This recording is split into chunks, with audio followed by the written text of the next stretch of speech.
La préfecture, évidemment, c'est le préfet. Et le préfet, en gestion de crise, il peut être directeur des opérations. Donc c'est lui qui va prendre les décisions pour protéger les populations et décider d'arbitrer sur la priorisation des opérations à mener, par exemple pour évacuer une zone de manière préventive ou pour alerter les populations lorsqu'elles sont en danger. Mais la préfecture, c'est aussi le bureau de la communication. La préfecture, ça va être aussi de gérer la logistique des cellules de crise.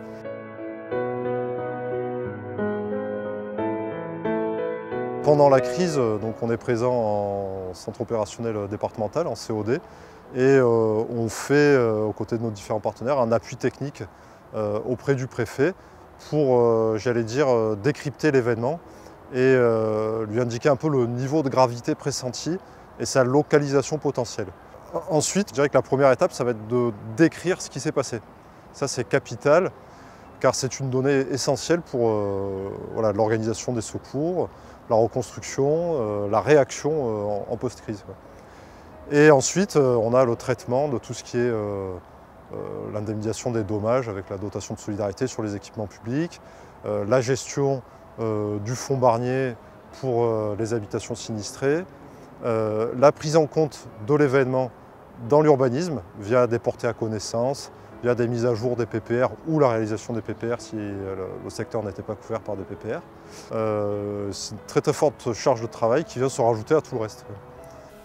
Ça va être de travailler à la fois sur le volet agricole, l'appui, les aides pour les calamités agricoles. Ça va être de travailler sur l'indemnisation au titre de la dotation de solidarité que l'État met pour les infrastructures. Ça va être de travailler sur les délocalisations avec le fonds Barnier pour acheter et détruire des maisons qui sont gravement exposées, qui ne pourront plus être habitées. Ça va être la réflexion sur l'urbanisme demain.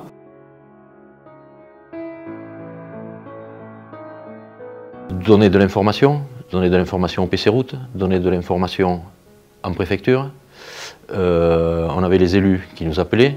Évaluer un petit peu les routes qui étaient coupées, fermer les routes dans un premier temps.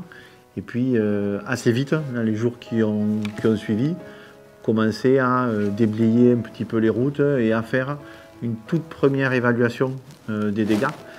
Quelque chose qui moi m'a marqué, c'est qu'on nous demandait dans les 48 heures un état des lieux précis des dégâts sur le réseau routier. Il faut avoir en tête qu'un an après, on trouvait encore des choses.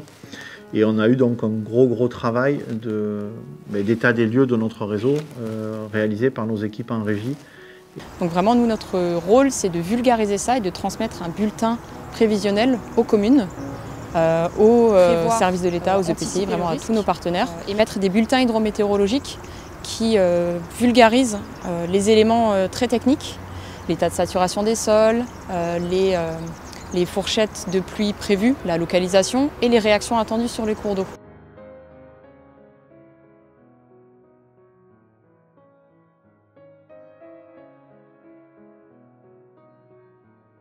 Ça, c'est avant.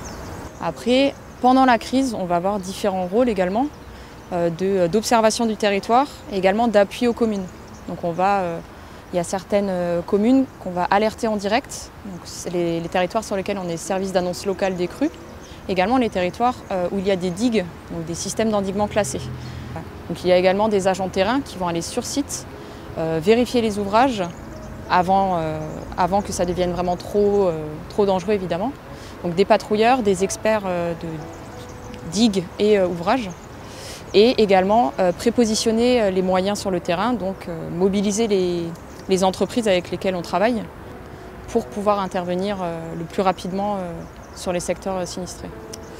Après l'événement, il y a le premier rôle qui est d'envoyer le plus de monde possible sur le terrain, donc faire des reconnaissances. Il y a une première partie qui a été effectuée déjà le 3 au matin, donc que ce soit les digues du Var. Encore une fois, ça reste dans les compétences du syndicat, donc vraiment pour pouvoir anticiper les travaux sur les cours d'eau.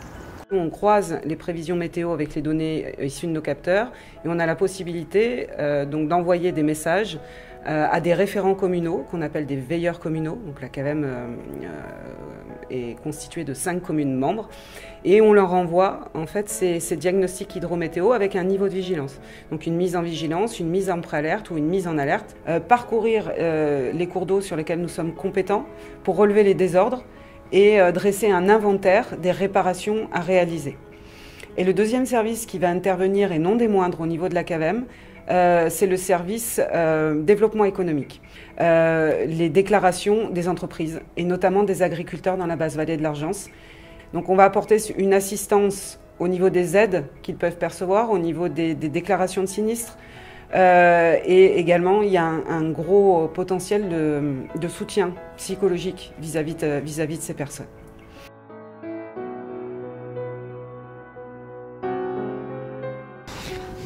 Alors donc nos actions principales, elles peuvent se résumer en quelques mots, c'est simple. Dans un premier temps, l'anticipation, ensuite le sauvetage, ensuite l'assistance et le soutien, préparation au retour à la normale et retour effectif à la vie normale. Donc voilà, ce sont nos différentes étapes.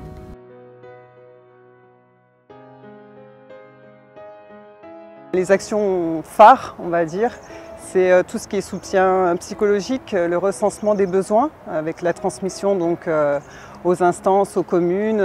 Voilà. On fait tout ce qui est les opérations coup de main, coup de cœur, donc avec le nettoyage des habitations. On monte des centres d'hébergement d'urgence tout de suite. Et puis après, on a des centres d'accueil des impliqués qui prennent le relais.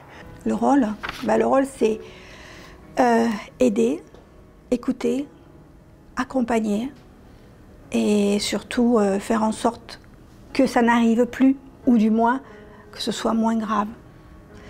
Passer le message entre le citoyen et les services de l'État et les communes. Et puis après, surtout, c'est l'assistance aux victimes après l'inondation et puis les dons.